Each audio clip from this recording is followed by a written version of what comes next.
Hey everyone, What If Fan here, bringing you another exciting part of What If Natsu had dual elements. You can find the fanfic title and the original author's name on my Patreon page. Make sure to check it out and show them some love. If you enjoy the video, don't forget to like, subscribe, and ring that notification bell so you never miss an upload. For the part 10 of the series What If Karmic Gacha system in Modern Family World, there are two versions. One is just the text-to-speech, regular, version, and the other is with the songs, alternative, version. Now I need to know which version should I use going forwards. As such, just like for everything else, I would like your opinion on whether I should continue with regular version or the alternative version. I have created a poll for this, so please vote in it and let me know which version we should use going forward. Also check out my Patreon channel for early releases of all the series, where you can find all the series released one day ahead of YouTube.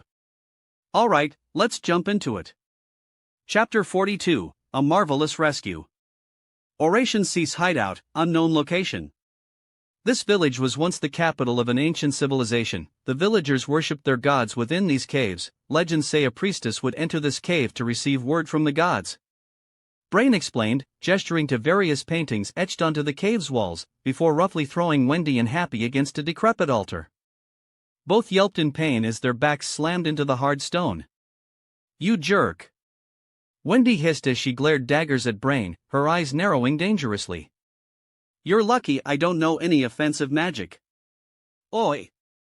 There's no need to get violent," Happy exclaimed, standing protectively in front of Wendy. "She's just a girl, you big meanie."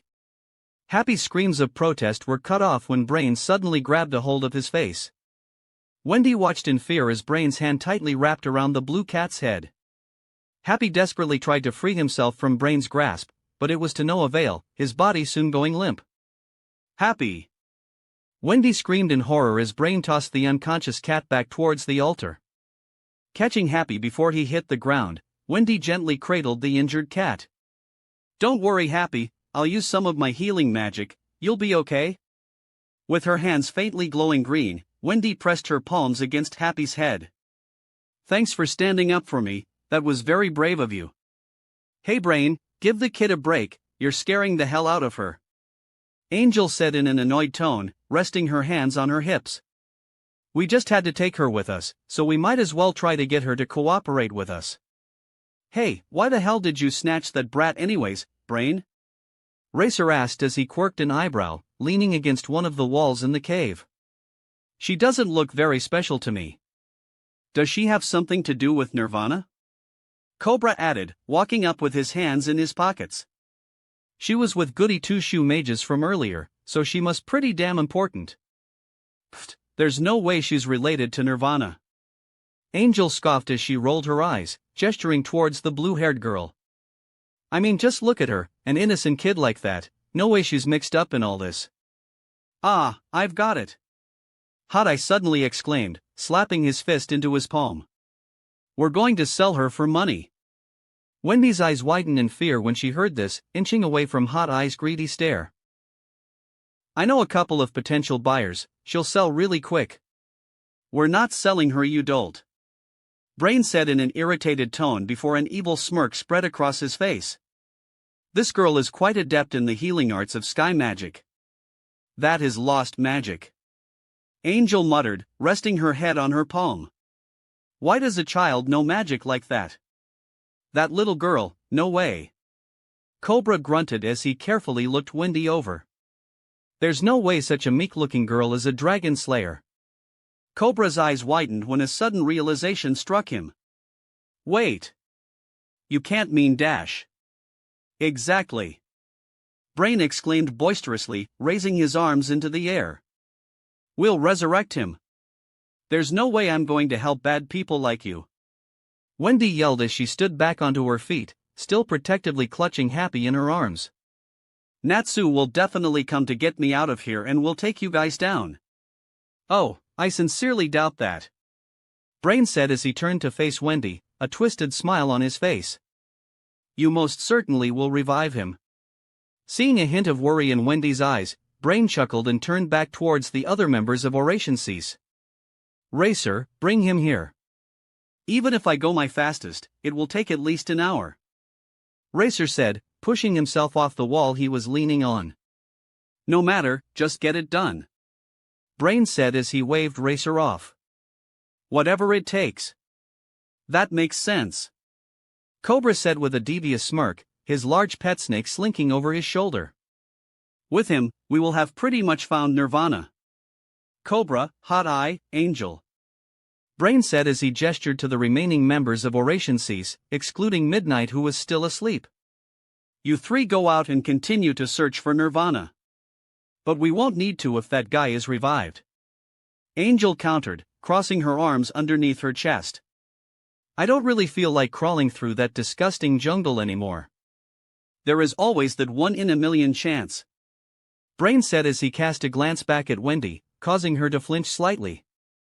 "Midnight and I will remain here. TCH, I don't really think Sleeping Beauty was going anywhere," Angel groaned before huffing in frustration. "Whatever, we'll keep looking. I guess we're heading out then," Cobra said as he glanced at Wendy one last time. "Brain is crazy, no way that little brat is gonna be able to help us." "Hey, why don't we make this a competition?" Angel asked, perking up slightly at the prospect of livening up their search. "The first to find it get 1,000,000 jewels," Hot Eye exclaimed as he stepped in between Cobra and Angel. "That's way too much," Angel muttered, pinching the bridge of her nose. "Let's just get going." "This nirvana," Wendy said as her grip on Happy tightened slightly. "What type of magic is it?" I'm glad you asked," Brain said with a smirk, turning back to Wendy and completely towering over her. "It takes darkness and light, and reverses them. Same time. With Lucy. Urza, just stay strong," Lucy whispered as she tightly gripped the red-haired knight's unpoisoned hand. "Everybody please hurry. Looks like all parties have safely entered the forest," Hibiki said, gazing at the several magical projections spread out before him. Casting a sideways glance, Hibiki stared at Lucy as she continued to comfort Urza. "You aren't going out there too? I can't just leave Urza like this," Lucy said with a sad smile as she kept a watchful eye on Urza, making sure her condition didn't deteriorate even further. "If I didn't stay behind then Natsu definitely would have. There's no way he'd leave Urza alone after she was hurt." Releasing a heavy sigh, Lucy stared up at the sky overhead. "And no matter how you look at it, I have the least strength when it comes to fighting abilities." "Such humility," Hibiki muttered with a light chuckle, typing away on a projected keyboard. "You know, I've heard rumors about you. They say you defeated a 3-meter-tall gorilla, and that you put the master of Phantom Lord out of commission. Hell, there's even one saying that you defeated a 1,000-man army all alone in Akalifa. Okay, each of those stories is blown way out of proportion," Lucy said with a deadpan expression before she turned her attention back to monitoring Urza. "Hey, you wanted to know about me, but why aren't you heading out there either? How can any man simply leave 2 women alone, especially when one is injured?" Hibiki asked, smiling at Lucy before turning back to his magical projections. "I have a boyfriend, you know? Urza too, you better watch yourself. Natsu will seriously kick your ass if you keep hitting on Urza and me," Lucy clarified as she watched Hibiki deflate slightly, causing her to chuckle. "But thanks for worrying, that's very sweet of you. Besides, my magic will allow everyone to know where we are," Hibiki explained, rapidly typing on his keyboard and closing several projections and opening others. "Even if we free Happy and Wendy, it'll mean nothing if we can't all regroup." "Ah, I see," Lucy said as she nodded her head in understanding. "That makes a lot of sense. So," Hibiki said, not looking away from his projections, letting his curiosity get the better of him. "You and Natsu are together?" "Natsu, Urza, and I are together. There's also Mira Jane back at the guild," Lucy clarified, which caused Hibiki to stop his typing for a moment, his cheeks tinting a light shade of red. Lucy smiled warmly as she thought of the 4 of them all being together once again.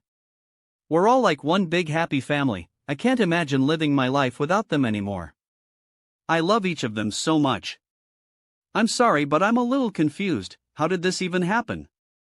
Why are you all in a relationship like this?" Hibiki asked, turning his attention away from his projections to look back at Lucy. How can the three of you all be with the same guy? Well, the three of us all love Natsu. We love him with all our hearts and want to spend the rest of our lives with him, hopefully settling down and starting a family one day. Lucy explained as her face turned pink, feeling slightly embarrassed about revealing one of her most intimate desires.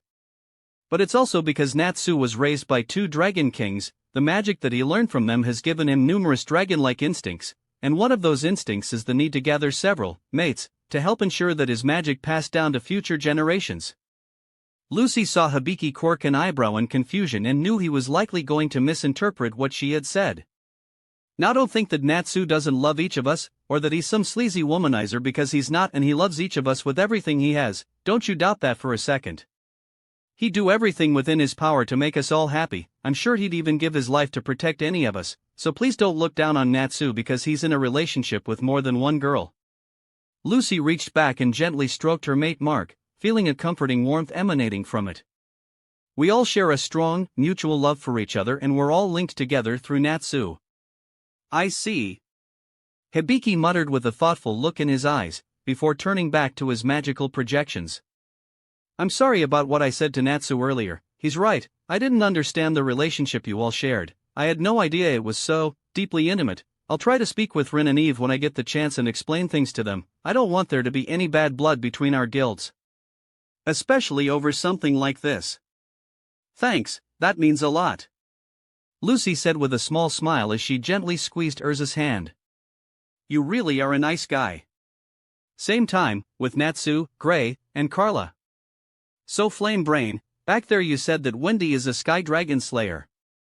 Gray said, sprinting through the forest alongside Natsu and Carla.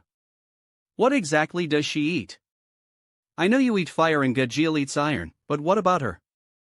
She eats air, Natsu replied without missing about beat as he leaped over a fallen log in his path. Isn't she just breathing then? Gray thought, deciding to keep the question to himself. Wendy was so excited to go on this mission, Carol said as she slowly shook her head. I've never seen the girl so worked up before. She thought there was a chance she'd meet you again this mission. Well, I guess she got her wish. Don't worry, Carla, we'll get Wendy back. Natsu growled, feeling anger well up inside him once again. And I'll pummel the guys who took her away. Both of you hold up. Carla suddenly exclaimed as she pointed at the forest ahead of them. Both Natsu and Gray's eyes widened in shock when they saw that several of the trees had turned pitch black. The tree, what happened to them? This is really freaking me out. Gray muttered, taking a few steps away from the strange-looking trees. They say that it's Nirvana's influence, Big Brother Zato. A new voice said, which caused the fairy tale members and Carla to whip around. Yeah. It's such powerful magic that the earth itself is dying, Big Brother Gato. A second voice exclaimed moments later. Who the hell? Gray said, his eyes widening when he saw that over a dozen mages had surrounded them, even in the tree overhead. How the hell did they sneak up on us? We're completely surrounded here. My bad, I wasn't paying attention and they got the drop on us. Natsu said as he coated his fists in intense blue flames. But if they try to stop us from finding Wendy, I'll mop the damn floor with them. Oi boss. One of the mages said, pointing towards Natsu and Gray. I recognize those two, they're with Fairy Tail. Fairy Tail. The head mage, who appeared to be named Zato, growled as tightly balled his fists. That's the guild where that bastard Laxus was from. I need to pay them back for what that asshole did to me. Cracking his knuckles, Zato and his men began to advance towards Natsu. We're Naked Mummy and we're working with Oration Cease. We're gonna play with you guys for a while. So the enemy wasn't just Oration Cease themselves. Carla muttered, standing behind Natsu for protection, her entire body trembling. We fell right into their trap. Trap? No, this is a good thing. Natsu said with a devious smirk as he punched his flaming fist into his palm, causing a small burst of blue flames. This is perfect timing actually. How the hell is this a good thing? Carla exclaimed, staring up at Natsu with a worried look in her eyes. However, her worry began to fade when she saw the determination burning in Natsu's eyes. I'll beat these bastards until they spill where their secret base is, Natsu explained as he nodded towards Gray, both mages knowing what to do without saying a word. Hey Ice Princess, I got the ugly bastard with the bad afro and the freaky dude next to him, can you handle the rest? Please, these guys won't even be a good warm-up, Gray replied, sliding into his ice make stance as the air around him began to chill. I think these stupid brats are trying to diss us, Zato said as he tried to mask the anger in his voice. We're gonna kill all you idiots real slow. What's with these fairy tale wizards? Carla thought, watching as Natsu and Gray stood up to the enemy mages without a hint of fear or worry. I don't know who I'm more scared for. Lightning Dragon's Flash Step. The naked mummy mages watched in shock as Natsu's body morphed down into a streak of electricity. In the blink of an eye, Natsu re-emerged in front of Gato, his eyes wide in surprise. Fire Dragon's Purifying Iron Fist. With his fist coated in scorching blue flames, Natsu struck Gato with a devastating overhead punch, sending the dark mage crashing into the ground head first. All the naked mummy mages stood in shocked silence, having witnessed one of their leaders being taken out in a single attack. With a wicked grin, Natsu punched his flaming fists together. Alright, who's next? Gato! Zato exclaimed, feeling intense anger well up inside him as he watched his brother collapse onto the ground. Spinning around, Zato wildly gestured to the rest of the naked mummy mages who were still just standing around. What are all you idiots waiting for? Get these fuckers. Gray! Natsu said as he glanced back at the ice mage. You're up. You don't have to tell me twice, Gray said, pressing his fist into his palm, ice magic gathering around in his hands. I'll take these guys out in a second. Zato watched in utter horror, as each of his comrades was taken out, encased in blocks of solid ice. Told you these guys wouldn't even be good warm-ups. You bastards. Zato stuttered out with fear in his voice as he backed away from the fairy tale mages. You don't, know who you're messing dash. Fire Dragon's Erupting Fist. Before Zato could even finish, Natsu rushed forward and struck him in the stomach, knocking all the air from his lungs. Clutching his stomach, Zato roared out in pain moments later when his entire body was suddenly engulfed in raging blue fire. When the flames died down, Natsu approached the scorched Zato and roughly yanked him up by his collar. Zato flinched in fear when he saw the anger burning in Natsu's eyes. Now I'm going to ask you this one time, where is your base hidden? Zato yelped in terror when Natsu held up a fist crackling with orange lightning only inches away from his face. Lie to me, or try to escape, and things are gonna get real ugly real fast.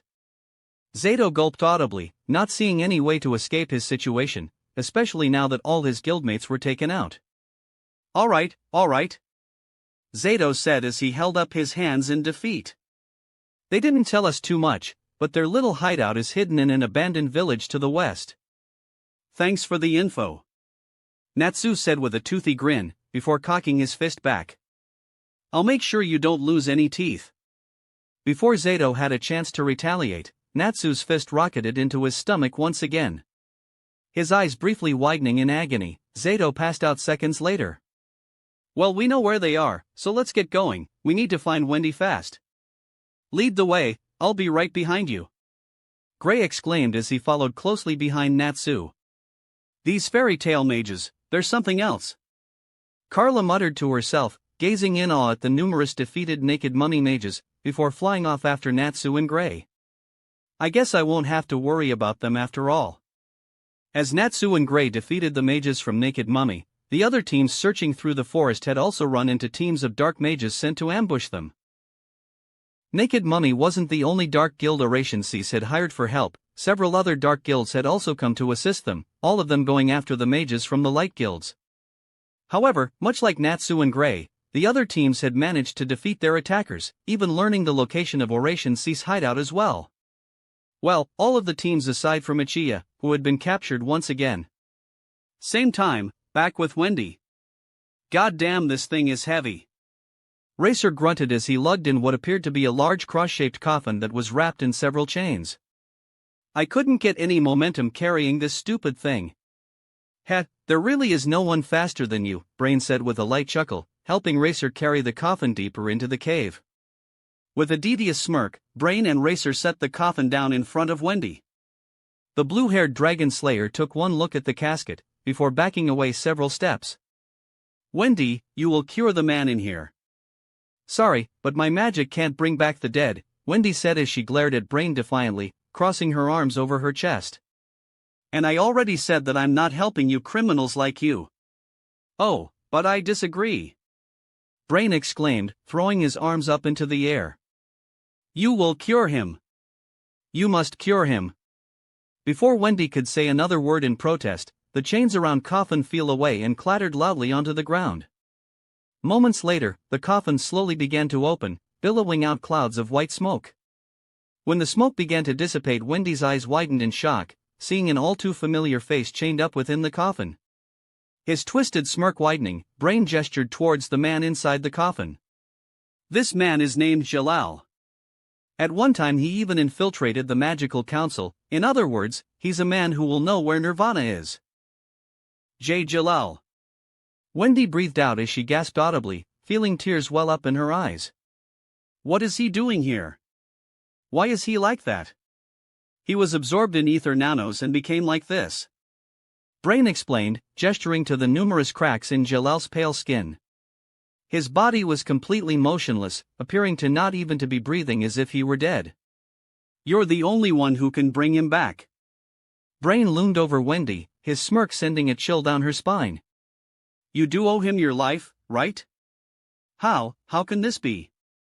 Happy said with a shaky voice as he stared at Jalal's unmoving body. "Is it really that Jalal? You know him, Happy?" Wendy asked, gazing down at the stunned blue cat. It's complicated, I don't even know all the details," Happy replied as he turned his head away from Wendy. "I think it'll be better if Natsu explains everything to you. That guy's a ghost who was possessed by a ghost, an insane idealist," Brain said with a light chuckle, staring at Wendy's slightly trembling form. "But to you, he's your savior." "No. Wendy, I know Jalal is important to you, but you can't bring him back," Happy exclaimed as he walked in front of Wendy, seeing that her eyes were full of confusion. "We can't help Oration cease, no matter what." "You're testing my patience," Brain suddenly roared before he pulled a dagger out of his cloak. "Hurry up, child. Revive him now." Wendy's eyes widened in horror as she watched Brain stab the dagger's blade into Jalal's arm. Tears welled up in Wendy's eyes when she saw blood pouring from Jalal's wound. "If you won't revive him, then he's useless to us and I can just slit his throat." "No, don't!"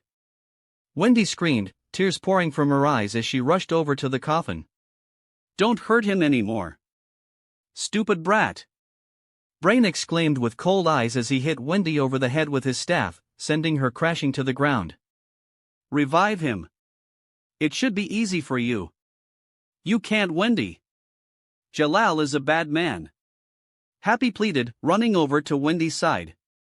"He'll just take Nirvana for himself." "I understand that, but even so, he saved my life," Wendy said with tears still streaming from her eyes as she slowly got back onto her feet. "He was like a big brother to me, and I loved him. I heard he did some bad things, but I don't believe it." "What are you talking about?" Happy said, staring up at Wendy. "Natsu and I were right there when somebody must have been manipulating him. I'm sure of it," Wendy suddenly exclaimed, which caught Happy off guard, not expecting that from the usually neat teenager. "The Jalal I know would never do anything like that." Wiping the tears from her eyes, Wendy stood in front of Brain. "Please. Give me some time to think about it." "Fine," Brain said with a small smirk, holding up 5 fingers. "You have 5 minutes, better think fast." "Natsu," Happy thought as he watched a very conflicted Wendy stare at Jalal's coffin. "Things are getting really bad. You need to get here fast." As if on cue, Happy and Wendy perked up when they heard shouts coming from outside the cave. "Happy! Wendy! You guys here? Natsu!" Wendy breathed out, feeling fresh tears of joy well up in her eyes. "You came to save me." But Wendy soon turned her attention back to Jalal, her small fists clenching tightly. But he saved me too. Racer, don't let those worms get any closer. Brain ordered, which caused Racer to nod his head before he rocketed out of the cave. Same time, back with Natsu and Gray. Wendy. Happy. Natsu called out, his voice echoing out into the deserted village below. Oi! Keep it down, Flame Brain. Gray hissed as he punched Natsu in the arm. Do you want to alert them all that we're dash? The ice mage was cut off when a loud, booming sound went off below them. Looking down, Natsu and Gray were both surprised to see Racer sprinting up the cliff towards them. Both fairy tail mages leaped backward just in time to dodge a blazing fast attack from Racer. This bastard again. Natsu growled, coming to a skidding stop several feet away. We don't have time for this. Natsu, leave this guy to me. Gray said as he tossed off his coat. You go save Wendy and Happy. Gray. Natsu said, his eyes widening slightly. Are you sure? Yeah, I know how important Wendy and Happy are to you, Gray said with a smile as he looked back at Natsu. So you need to go save them. Like I'd let you do that. Racer exclaimed, rushing towards Gray and Natsu once again. Ice make floor. Slamming his hands onto the ground, Gray coated all of Racer's path in slick ice, which caused him to slip and crash into the ground. Get going. I can take this guy. Come on, Carla. Natsu yelled as he grabbed a hold of the surprised white cat and leaped off the cliff's edge. Let's get down there. Natsu, use this to get down there faster. Gray called out, pressed one of his hands onto the edge of the cliff, creating a slide of solid ice. Ice makes slide. Thanks, Gray. Natsu exclaimed as his voice trailed off in the distance, rapidly approaching the village below. You little prick. Racer growled in an annoyed tone, slowly getting back onto his feet. So one of you managed to get past me? Ha, looks to me like you just slipped and fell. Gray mocked, which earned him another throaty growl from Racer. Some mage you are, can't even run without tripping over himself. A few feet above the ground, Natsu sprang off the ice slide, coming to a sliding stop just outside of a small cave. Natsu's keen sense of hearing immediately picked up the sounds of voices deeper within the cave, two of them he picked up being Happy and Wendy's. However, Natsu felt an intense rage well up inside him when he heard the distinct sounds of a girl crying. Suddenly, Natsu's body became engulfed in raging blue flames, as he charged into the cave without a second thought, leaving Carla behind. Hey, wait up! Carla exclaimed, quickly chasing after the furious dragon slayer. All right! Natsu roared as he burst into the cave, his bright blue flames illuminating the entire cavern. Who made Wendy dash? Natsu stopped dead in his tracks when he saw the scene before him, his eyes wide in shock. The pink-haired dragon slayer instantly spotted Wendy and Happy, both of them sobbing quietly, with the blue-haired dragon slayer muttering I'm sorry over and over. But what shocked Natsu the most was the fact that Jalal was standing before him, and it wasn't the Jalal he had met when he was a child, no, it was the Jalal he had fought at the Tower of Heaven. What the hell is going on here? I'm so sorry. Wendy said once again, sniffling several times as she tried to wipe away her tears. But he saved my life, Natsu, he's our friend, I couldn't just leave him. Wendy! You used your healing magic. Carla called out as she flew up next to Natsu, finally catching up with him. What do you think you're doing? Using that power so carelessly. Wendy, that guy isn't dash, Natsu tried to explain in a shaky voice, but stopped when Wendy suddenly collapsed. Wendy! Seeing Wendy fall unconscious, Natsu turned his attention back to Jalal, memories from the Tower of Heaven surfacing in his mind. Natsu's burning rage bubbled up once again, veins bulging on his body as he remembered the pain that Jalal had caused his loved ones, especially Urza. You son of a bitch! Natsu tightly balled his fists, his entire becoming engulfed in blue flames, filling the cave with sweltering heat. When Natsu looked into Jalal's cold, emotionless eyes, he lost it and charged forward. What the hell are you doing here, Jalal? Jalal stood unmoving as Natsu rushed towards him, unflinching despite the scorching blue flames drawing closer. When Natsu was only a few feet away, Jalal raised his arm and a massive beam of magical energy fired out of his hand. The wave of magical energy completely engulfed Natsu for several seconds. When Jalal's attack stopped, Natsu still stood a few feet away from him. The pink-haired dragon slayer was panting heavily and crouched down onto one knee, a wall of blue flames standing protectively in front of him. While Natsu appeared relatively unharmed by Jalal's attack, he did appear to be severely drained, having used up a large amount of his magic. "You always have had an excess of power, Jalal," Brain said with a smirk as he gazed at Natsu. "But it appears this boy isn't to be trifled with either. For him to block one of your attacks like that, it's quite impressive." However, Brain's eyes widened when Jalal suddenly grabbed him by the neck, lifting him off the ground. As Brain struggled to breathe, Jalal walked him backward until he hung over a large pit within the cave. Without a word, Jalal dropped Brain into the pit and walked away. Jalal silently gazed at Happy and Natsu for several moments before walking past them. Before exiting the cave, Jalal briefly glanced at the still sleeping Midnight, but eventually turned his head away and exited the cavern. "Jalal! Where do you think you're going?" Natsu exclaimed, weakly getting back onto his feet, the exhaustion for using so much magic taking its toll. "Get back here!" Natsu attempted to pursue Jalal but was stopped when Carla grabbed a hold of his vest. "That son of a bitch! Let me go after him!" "He's gone," Carla said as she gestured towards Wendy and Happy. "I know you and Wendy have a history with that man, but our first order of business is getting her back." "You want Urza to survive, don't you?" "I know, damn it!"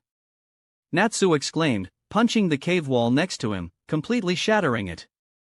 "We'll go after that bastard later, saving Urza is our top priority." "Let's go, Happy." "Carla, you grab Wendy." "Yes." Both cats exclaimed simultaneously before they all flew out of the cave together. "I didn't expect that, removing his restraints was my fault." Brain muttered to himself, sitting in a pile of rubble he had fallen into. "But he never should have felt that enmity for me. Should I have questioned him about Nirvana when he was still asleep?" Growling in anger, Brain slammed his fist into the wall next to him. "Jalal! You can't be trying to get Nirvana for yourself, can you?" His blood starting to boil, Brain grit his teeth as he stood up out of the rubble. "I won't allow it. That power belongs to us. I won't hand it over to anyone else. I'll kill anyone that tries to take it from us. Cobra, do you hear me? Jalal has run off. Chase after him immediately. Wherever he is, Nirvana will be. Back with Gray." "Gah!" Gray grunted as his back slammed into a tree. Gasping in surprise, Gray suddenly rolled out of the way, avoiding a blazing fast kick from Racer. The Ice Mage clicked his tongue in annoyance, watching as Racer leaped between several trees, easily reaching their tops branches. "Geez, just how fast can this freak go?" "My code name is Racer. I'm faster than anyone, faster than anything," Racer exclaimed, staring down at Gray. "I just run." "Huh, Natsu didn't seem to have trouble keeping up with you." Gray taunted with a smirk, moments before something overhead caught his attention. The Ice Mage's eyes lit up when he saw Natsu and Happy flying overhead, with Carla and Wendy right next to them. "They did it! That's not possible!" Racer yelled, staring up at the flying mages in shock. Brain was there, how could they possibly escape?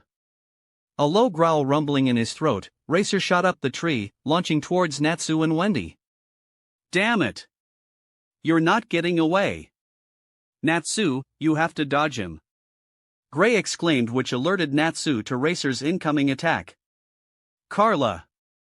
Get behind me! Back off, asshole!" Natsu ordered before he inhaled deeply, his cheeks swelling with flames. Fire Dragon's Roar. Opening his mouth, Natsu expelled a stream of scorching orange flames, which Racer barely managed to dodge at the last second. With Carla hot on his tail, Natsu and Happy swooped down, landing on the ground next to Gray. Looking up, Natsu frowned when he saw Racer diving towards them. "Damn, this guy is persistent. I said you're not getting away." Racer roared as he rapidly descended towards the fairy tale mages. "I'm taking you all down and bringing you all back to Brain." "I don't think so," Gray yelled, pressing his fist into his palm. Ice make rampart. A split second later, a massive wall of ice materialized in front of Gray and Natsu, which Racer promptly smashed into, momentarily stunning him. Get out of here, Natsu, I told you I'd take care of him. Are you sure, man? Natsu asked in a worried tone as he noticed the various injuries on Gray's body and that he appeared to be exhausted. You've used up a ton of your magic power too, let me just help you. If we work together, we'll take this bastard down in a second. We don't have time. There's not a second to spare. Gray exclaimed, surprising the pink-haired dragon slayer. I'll die before I let this prick pass this point. Now go and save Urza. She's your mate, right? You need to save her. You're right. Natsu muttered as Happy lifted him off the ground. You better stay safe yourself, Ice Princess, because Urza is gonna be fine and she's gonna wanna thank you for helping save her. Het, of course she is. Gray exclaimed with a smirk, watching as Natsu and Carla flew off once again. With you watching her back, I'm not worried about her at all. You'd go through hell and back just to make her smile. This is the second time you've stopped me. Racer growled as he walked up next to Gray and slammed his fist into the wall of ice. And it's seriously starting to piss me off.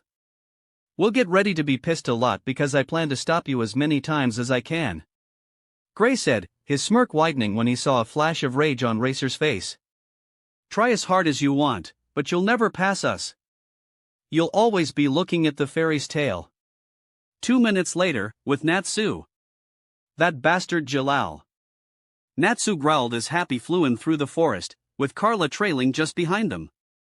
I have to clear things up with Wendy and make sure she realizes that's not the Jalal she remembers. Anyways, what the hell is that Jalal doing here? Something doesn't feel right. Natsukuan. Can you hear me? Hold up, Happy. Natsu called out, hearing a voice echo out in his head. This voice, is that you, Hibiki? Yes, thank goodness. I was starting to worry since I haven't been able to contact anyone. Where are you? Natsu asked as he scanned the forest around him. You must be pretty close for your magic to work on me. Please keep it down, Natsukuan. One of our enemies has extremely good hearing. He might be able to hear every word we say. That's why I'm speaking directly into your mind. It's gotta be that asshole with the snake. Natsu thought, tightly balling his fists. I'll make him pay for what he did to Urza. Have you found Wendy yet? Yeah, we've got her right here. Natsu said as he glanced at the blue-haired dragon slayer. She's unconscious though, but other than that she's fine. Excellent, I expected nothing less from you. I'm going to upload a map leading to us into your head. It's gonna feel strange for a moment, but use it to get here as quickly as possible. Got it. Natsu said moments before an entire map of entire flashed through his head, Urza's location clearly highlighted. Holy crap, this is really trippy, but I can see where Urza is now, so I'll be able to get there in no time. You have to hurry, Natsukuan. We don't know how much longer Urza has. You don't have to tell me twice. Natsu exclaimed, flying through the forest at a blazing speed. Happy, follow my directions, I'll get us back to Urza and Luce. Aye, sir. Happy cheered as he started to fly as fast he could. Hold up, you two. Carla called out, struggling to keep up with the blazing fast fairy tale mages. Same time, back with Lucy. That magic of yours is quite impressive. Lucy said as she glanced back at Hibiki. How'd you do that? My magic is archive. It's information compression magic. Hibiki explained without missing a beat, continuing to type away on his projected keyboard. It's a method of compressing information so that it can be shared with others much faster than through speech. Huh, I've never heard of that type of magic. Lucy muttered before she turned her head away sheepishly. But to be fair, there's lots of different magic that I don't know about. Well, I'm not too surprised. Hibiki said with a light chuckle, momentarily stopping his typing. The very concept of using magic to turn information into data is in itself a fairly new discovery. I'm just glad that Wendy is safe. Lucy said with a small smile as she stared down at Urza, a pained expression on the scarlet-haired knight's face. You just need to hold on a little bit longer, Urza. Natsu is bringing Wendy back and she'll fix you right up. Gently gripping Urza's hand, Lucy hugged it against her chest. I'm going to protect you, at least until Natsu gets back. That I promise. I see it now. Hibiki thought, glancing back at Lucy, seeing a fiery determination blazing in her brown eyes. I can see the bond they share, not just as guildmates, but as people who sincerely love each other. They truly do share an incredibly strong connection, a connection that will never be broken. I truly was wrong to doubt the love they shared. Chapter 43, Nirvana Unleashed. Back with Gray and Racer. You've stopped me twice now. Racer growled, tightly balling his fists before punching the wall of ice blocking his path, causing it to crack and crumble. You're making it hard for me to live up to my code name. Gray's eyes widened when Racer suddenly disappeared, his body turning into a blur. The Ice Mage's body went rigid when he heard someone behind him a split second later. If I really wanted to, I could catch up to that pink-haired bastard in a second, but I won't feel right until I kill you. Whipping around, Gray attempted to punch Racer, but he ducked under it at blinding speed. Before Gray even had a chance to react, Racer hit him with a powerful kick to the gut, sending the Ice Mage flying backward. With a crash, Gray slammed into his own wall of ice, before collapsing to the ground. You might as well give up, kid. If you do, I'll make your death quick and painless. Then once I'm done with you, I'll have plenty of time to chase after those brats who got away. TCH, as if. Gray scoffed as he spat out a mouthful of blood and got back onto his feet. I said I'm not letting you get past me, and I meant it. I'll stop you again and again. Fine, just remember that I gave you the option to end this quickly. Race said, his knees bending as he got down into a sprinter's starting position. Now let's dance. In the blink of an eye, Racer seemingly disappeared, his entire body seeming to turn into a blur as he moved at an astonishingly fast speed. Gray attempted to keep up with Racer's lightning-fast movements but ended up making himself dizzy in the process. The Ice Mage was instantly on edge when he lost track of Racer. Taking a deep breath to calm himself, Gray closed his eyes and attempted to pinpoint where Racer was using sound. Moments later, Gray's eyes snapped open and he spun around, forming a wall of ice in front of him. However, Racer had expected this and changed course on a dime, dashing around the wall of ice. Gray roared in pain when Racer's heel slammed into his back, sending him crashing through his own ice wall. The power behind the kick sent Gray flying for several feet and he eventually came to a skidding stop at the forest's tree-line. Damn it, this bastard is gonna be tougher to take down than I thought. Gray thought as he slowly got back onto his feet, clutching his aching stomach. Turning his head, Gray glanced at the tree-line behind him and an idea popped into his head. I need to lure this guy into the forest. It's too easy for him to maneuver around me when we're out in the open like this. Seeing that Racer was about to rush at him once again, Gray threw his plan into action and dove into the forest. Do you think you can lose me in the forest? Racer muttered, quirking an eyebrow in amusement. Nice try, kid, but you aren't getting away from me. Good, he took the bait. Gray thought as he looked back and saw Racer sprinting after him, quickly closing the distance between them. Alright, let's see if this will work. Suddenly Gray began to run in an extremely erratic pattern, zigzagging between trees and clusters of shrubbery. However, Gray wasn't simply trying to throw Racer off with his unorthodox path. Every time Gray ducked around a tree or bunch of bushes, he would throw down a patch of ice onto the ground. Come on, please work. Gray found out if his plan had worked or not a few seconds later. A satisfied smirk spread across Gray's face when he heard Racer suddenly yell a string of obscenities, followed by the sound of him slamming headfirst into a tree. Gotcha! You little shit! Racer roared, picking himself up off the ground, careful not to slip on the ice again. When I get my hands on you, I'll rip your damn head off. Then I'm gonna kill that pink-haired bastard and that little girl. You gotta catch me first. Gray taunted as he continued to sprint through the forest, continuing to lay down more ice traps along the way. Slipping behind a tree, Gray stopped for a moment to catch his breath, the sounds of Racer hitting more of ice slicks echoing out in the distance. I'm really just pissing him off right now. I need to find a way to take him down for good. As Gray brainstormed possible ideas, he heard two familiar voices in the forest ahead of him. That's it. I'm gonna need some backup to finish this guy off. Without a second thought, Gray took off sprinting towards the voices, bursting through a patch of bushes moments later, right in front of Lion and Sherry. Gray! Lion exclaimed, his eyes widening in surprise. What are you doing here? No time to explain. Gray yelled as he grabbed a hold of Lion's arm and pulled him back into the forest with him. A member of Oration Cease is right on my ass and I need your help. Lion-sama. Sherry called out, starting to run after the ice mages. Stay back, Sherry. We'll handle this. Lion exclaimed as he let Gray pull him deeper into the forest. Cover our backs and make sure no more of those Oration Cease guys show up.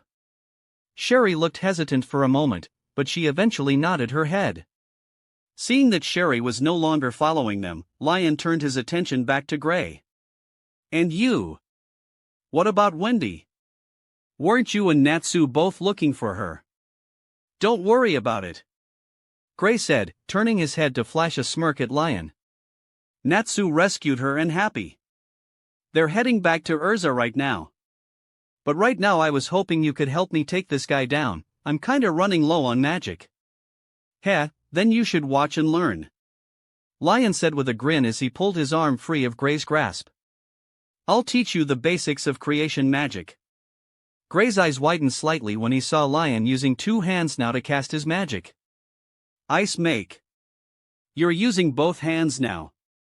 Gray muttered with a small smile, watching as ice magic gathered around Lion's hands. That's the way our teacher taught us, right? Lion responded before he extended his arm out towards Racer. Moments later dozens of birds made of solid ice materialized. Eagle. The ice birds instantly flew towards Racer, forcing him to frantically dodge each of them. TCH, he avoided all of them. Playtime is over. Racer exclaimed, rushing towards Gray and Lion at a blazing speed. Both ice mages dove out of the way, barely managing to avoid Racer's attack. As Gray and Lion dodged Racer's strike, both ice mages pressed their fists into their palms. Ice make ape. Ice make hammer. Both ice attacks locked onto Racer, attempting to hit him before he could turn around and attack once again. However, true to his name, Racer used his superior speed to dodge both attacks, even going so far as tricking Gray's own ice hammer into destroying Lion's ice ape. Damn it, I can't hit him. Gray growled in frustration as he continued to try and hit Racer with the massive ice hammer. Keep calm and focus. Lion chastised, keep a close eye on each of Racer's movements, barely managing to keep up with him. If you really concentrate, you can keep up with his movements. Concentrate, right? Gray exclaimed as both he and Lion threw off their shirts simultaneously. Alright Lion, on my signal fire everything you've got. He's 50 meters in front of us. I see him. Lion called out, pressing his fist into his palm. Go! Gray yelled as both ice mages unleashed their most powerful attacks. Ice Geyser. Snow Dragon. Both towering ice attacks launched towards Racer, seeming impossible to avoid. But to Gray and Lion's astonishment, Racer leaped into the air and sprinted up the ice dragon, climbing higher and higher. However, as Lion watched Racer go higher and higher, something in the air caught his eye. The gears in Lion's head began to turn and he soon realized what Racer's magic truly was, and how to defeat him. Got you! Racer exclaimed, suddenly appearing both ice mages and hitting them with powerful punches. Both Gray and Lion yelled in pain as they went flying through the air, crashing down several feet away. You can try to hit me all you like, but you'll never hit me. You'll never be able to match my speed. Now I think it's about time to end this, then I can go after that girl and pink-haired prick. Gray, I'm going to need your full attention right now. Lion said as he got back onto his feet. I know how we can beat this guy, I've discovered his weakness. Leaning closer, Lion whispered his plan into Gray's ear. Are you serious? Gray suddenly exclaimed, his eyes widening in surprise. There's no way dash. Just trust me, this will work. Lion said quietly so only he and Gray would be able to hear. Without another word, Lion encased Gray's entire in a pillar of ice, the tower rising higher and higher into the air. I won't be needing your help anymore. Lion, you little. Gray grunted, doing his best to go along with Lion's plan. Why would you do this? Just stay quiet and watch, Lion said with a smirk as he turned back to face Racer. Oh, looks like I got to see a fight between friends, Racer said, crossing his arms over his chest. You two seem to be in sync, I'm quite surprised. Don't get the wrong idea, Lion said with a chuckle as he slowly shook his head. He is not my friend. We simply had the same teacher, that's all. Now come at me, I'll take you down all by myself. Geez, Racer said, releasing a heavy sigh before he shot towards Lion. That arrogance of yours is why you're going to lose. Well, you never had a chance of winning in the first place. Your weakness is that you have no real attack power, Lion said as he slammed his fist into his palm. No matter how fast you're going, you only have one attack.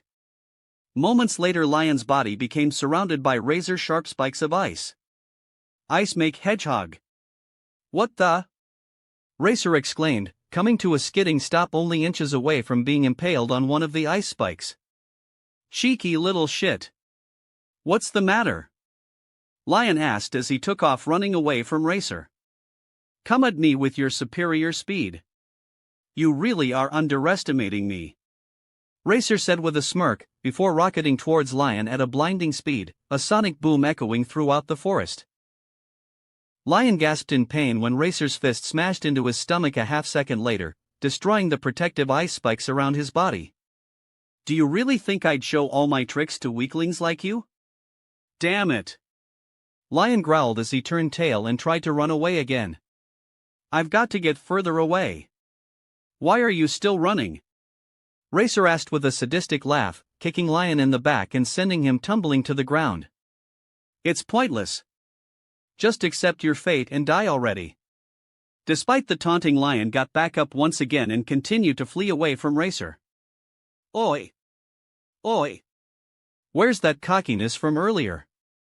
I thought you were gonna take me down all by yourself. Laughing wildly, Racer assaulted Lion with a series of lightning-fast attacks. Eventually, Lion collapsed to the ground and Racer crouched over him, a dagger pressed to the Ice Mage's throat. Earlier you said I only had one attack, huh? But for attacks like this, my little dagger is best. With my speed, no matter what type of magic you use, my knife will still pierce your throat. You young brats always act all tough and arrogant, which is fine I suppose. But you really messed with the wrong guy this time. I'm a member of Oration Cease. The 6 demons. The 6 prayers. The 6 pillars that will never crumble. Whenever someone times to shake those pillars, they always die. Heh, I knew it. Lion muttered, which caused Racer to quirk an eyebrow in confusion. Earlier when I saw that bird flying off incredibly fast, it was then that I figured out what your magic actually is. Your magic doesn't make you faster at all. It reduces the speed of everything within a certain area. Lion noticed Racer's entire body stiffen and he knew he had guessed correctly. In other words, all you did was lower my speed. As long as your magic only works within a certain range, anybody who sees you from outside that area can take away that speed. What are you? It was then that Racer noticed a glint out in the distance, coming from the Tower of Ice. Lion had trapped Gray in. Son of a bitch. That's why you kept running away instead of fighting. Looks like you were right, Lion. Gray said as he readied to bow an arrow made of solid ice, aimed directly at Racer. I can clearly see everything now. It doesn't matter, Racer said, standing up on trembling legs. At that distance, there's no way he'll hit me. Oh yes, he can, Lion said with a smirk before he lunged forward and grabbed a hold of Racer's leg, freezing it in a block of ice. No matter what they do, when a fairy tale mage puts their heart into something, they're the strongest there is. Racer gasped in shock as he watched the ice arrow leave Gray's bow, closing the distance between them at an incredible speed. As the arrow neared, Racer frantically tried to free himself from the ice encasing his leg, but it was no use. Unable to dodge the attack, the ice arrow struck Racer in the chest, causing an explosion of ice shards and sending him soaring backward. With a pained scream, Racer crashed to the ground, scraps of ice surrounding him. Nice job, Lion, you were right about that guy's magic. Gray said, walking up to his fellow apprentice and helping him back up onto his feet. We did it. Did it? Lion repeated with a slight grin as he stood back up, his legs feeling a little wobbly. There's still 5 of those bastards left. It isn't over yet. I won't let you win like this. A sudden exclamation surprised Gray and Lion. Both were shocked to see that Racer was back up, blood spilling from his mouth. Suddenly Racer ripped open his vest and charged towards Gray and Lion. Both ice mages were stunned to see dozens of explosive lacrima strapped to his chest. In the name of Oration Seas, I swear I won't go down alone. I'm taking at least one of you with me. Damn it! Lion yelled as he collapsed down onto one knee. I'm too worn out to cast any spells. I got this. Gray said, pressing his fist into his palm, grimacing as a sharp pain shot through his shoulder. Ice make floor. Slamming his hands on the ground, Gray coated the ground in front of him a thin sheet of ice. The sudden ice formation caused Racer to stumble and slip. I've got be fast. Extending an arm outward, Gray morphed the ice floor beneath Racer into several spikes, each of them piercing one of the explosive lacrima attached to Racer. Instantly the explosive lacrima began to glow bright red, signaling they were about to blow. Clenching his extended fist, Gray changed the ice's structure once again, this time creating a block of solid ice encasing Racer and separating the explosives from his chest. A split second later the lacrima exploded in a brilliant fireball. Gray raised his arms to shield his face from the smoke and flying debris. Once the explosion died down, Gray lowered his to survey the damage. Racer laid on the ground charred and bleeding but still appeared to be breathing. The area surrounding Racer was burned to a crisp and smoking, with dozens of trees being impaled by large shards of ice. However, when Gray turned around to face Lion, his heart skipped a beat. His fellow ice mage was lying on the ground face down, blood pooling all around him. Lion! Gray exclaimed as he sprinted over to Lion's side, crouching down next him. Flipping Lion over onto his back, Gray's heart sank when he saw 3 spikes of ice had struck Lion. One was in his right arm, another was in his left shoulder, and the final shard of ice was stuck in his stomach. Shit! Shit! Shit! Gray immediately began to panic, not knowing what to do. At least Lion was still breathing and the ice shards had punctured too deep, so Lion didn't appear to be in any mortal danger, at least not yet. Bandages. I need something to stop the bleeding. Lion-sama. Spinning around, Gray was surprised to see Sherry rushing towards them, tears in her eyes. What happened? I don't have time to explain. We need something to bandage Lion's wounds to stop the bleeding. Gray said, frantically scanning his surroundings for anything he could use.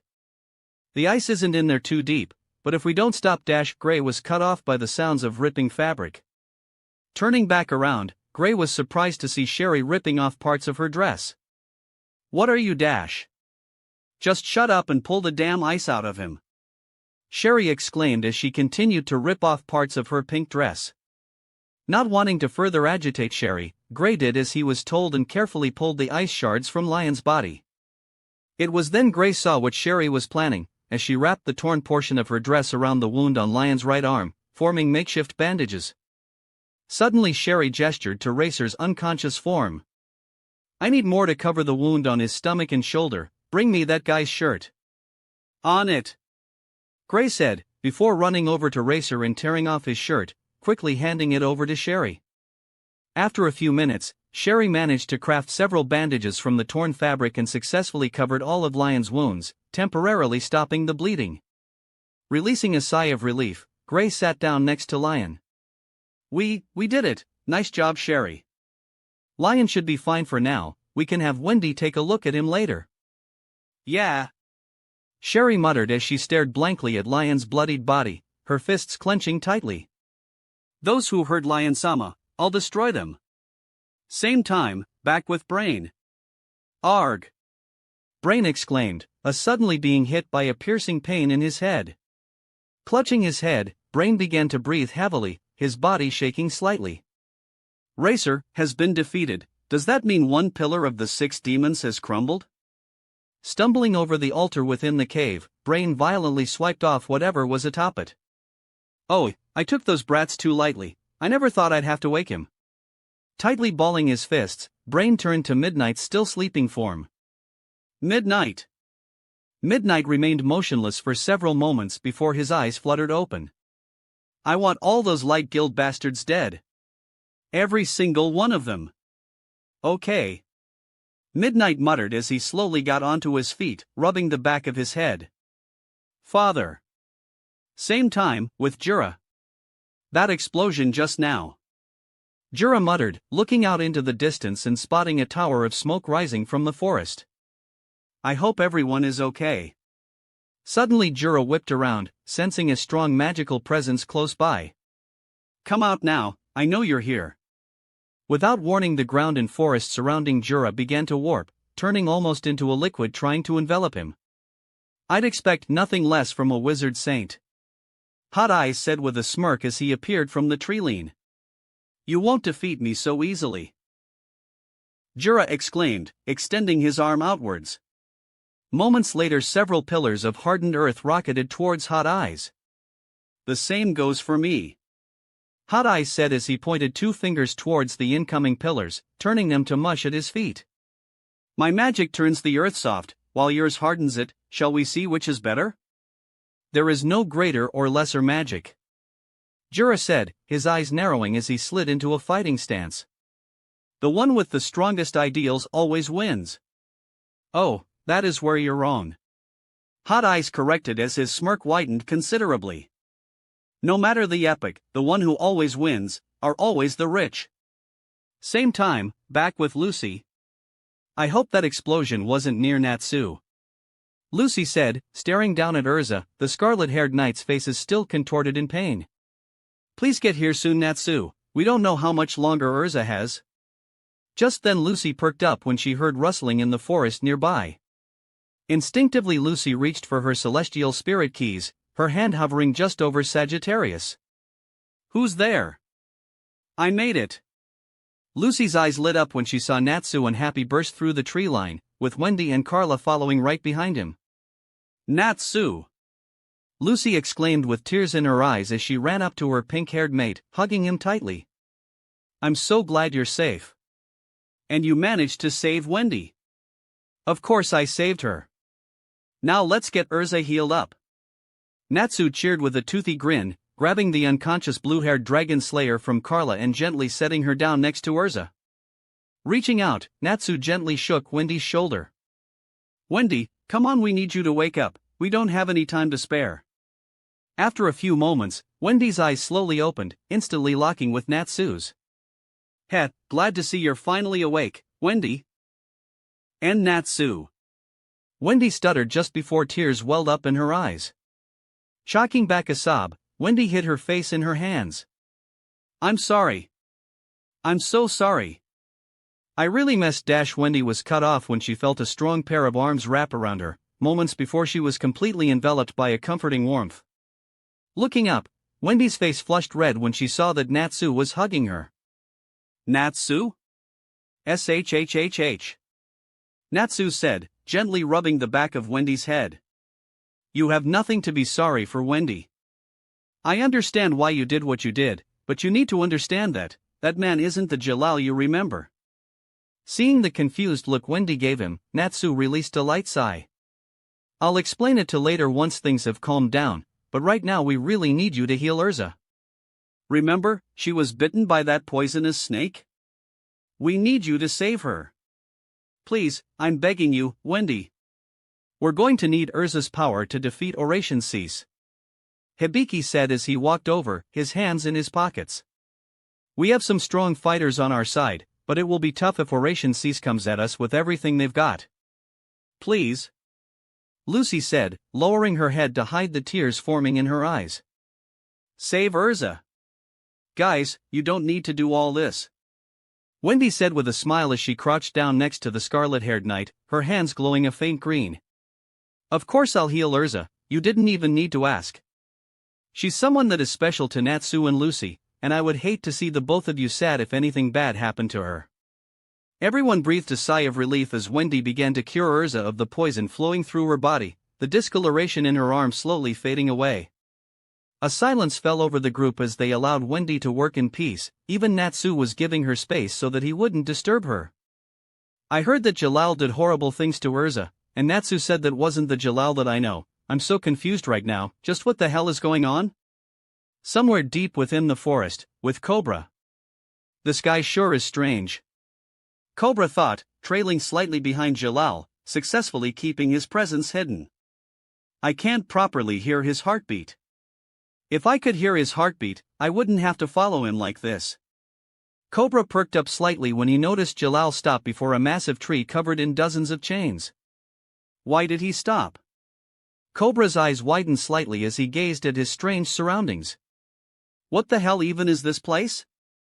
I had no idea there was something like this in the forest. Suddenly Jalal pressed his hand against the tree and a faint light began to emanate from it. Was Brain right? Did this guy seriously lead us to Nirvana? Without warning, the tree burst in a massive ball of light, followed by a surge of incredibly strong magical power. Cobra felt a chill run down his spine as he gazed at the swirl of magical energy. He really did find it. Now, our future, it's ours. It belongs to us now. Same time, back with Brain.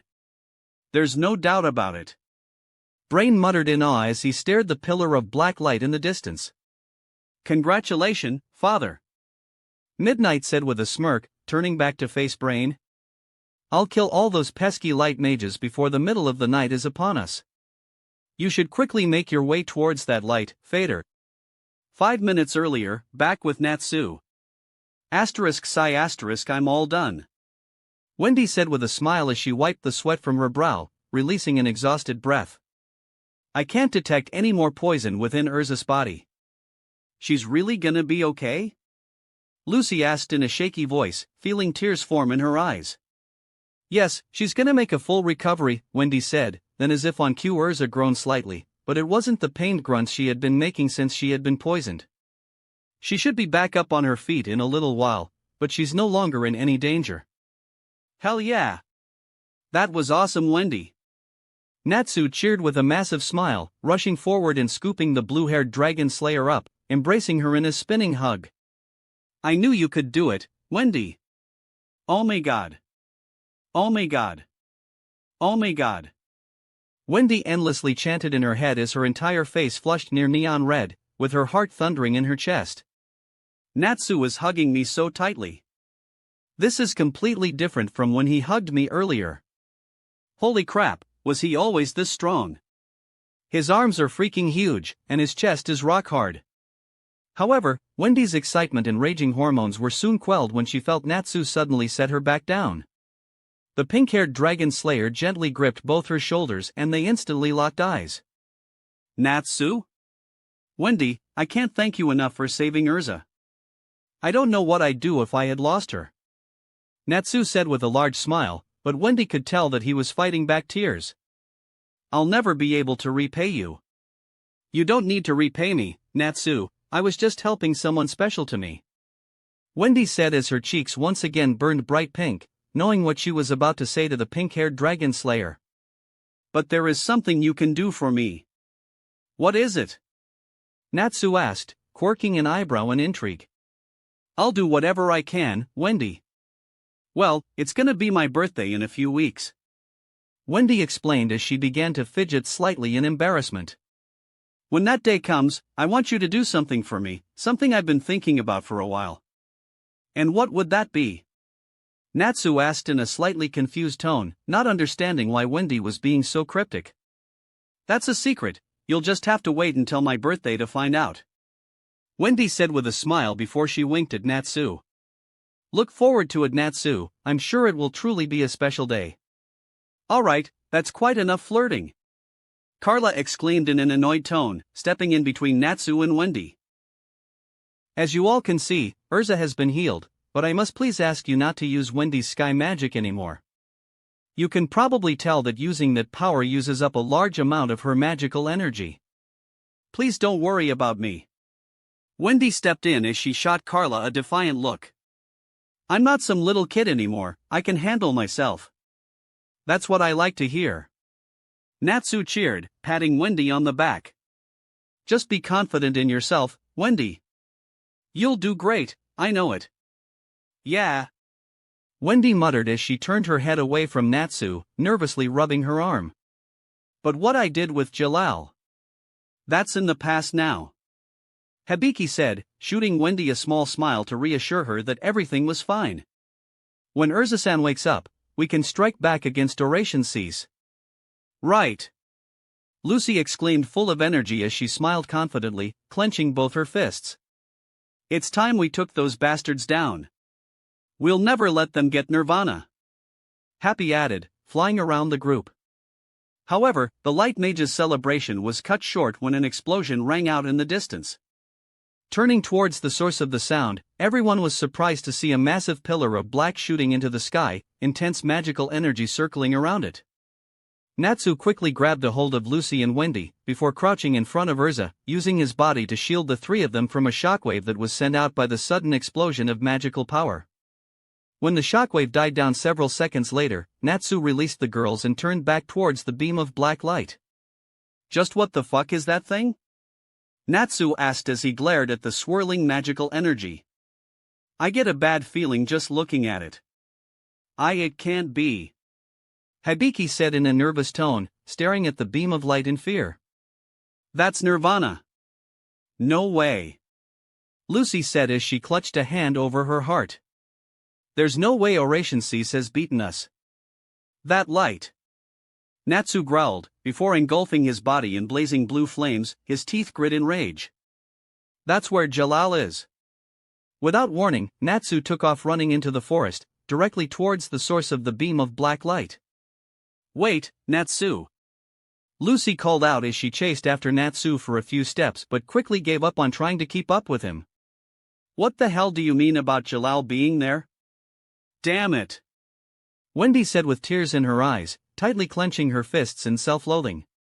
It's all my fault, this is all happening because of me. I have to stop that bastard. Natsu thought as he sprinted through the forest at breakneck speed, his blue flames scorching anything in his path. I can't let Urza meet that son of a bitch. I'm not putting her through that. Not after what he did to her. I'm going to smash him, for good this time. With all the commotion going on, no one noticed Urza's eyes slowly flutter open. Same time, back with Gray. Damn it! What the fuck is going on? Gray exclaimed in a frustrated tone, before crouching down next to Lion's unconscious form. Whatever, we need to find Wendy fast, Lion is still pretty beat up. Somebody is responsible for hurting Lion-sama, somebody put his life in danger. Sherry thought as her mind suddenly started to become clouded with dark and sinister thoughts. Who was responsible? Oi Sherry! Snap the hell out of it! Gray yelled, trying to lift Lion up off the ground. Help me carry Lion. We need to get him help. Him. Sherry thought as she gazed at the bloodied, half-melted spikes of ice scattered on the ground. Soon Sherry shifted her gaze to Gray, her eyes full of rage and hate, the eyes of someone ready to kill. It was him. That wraps up this part of What If Natsu Had Dual Elements. Thanks so much for listening. As always, new parts drop every 4 days, so be sure to stay tuned.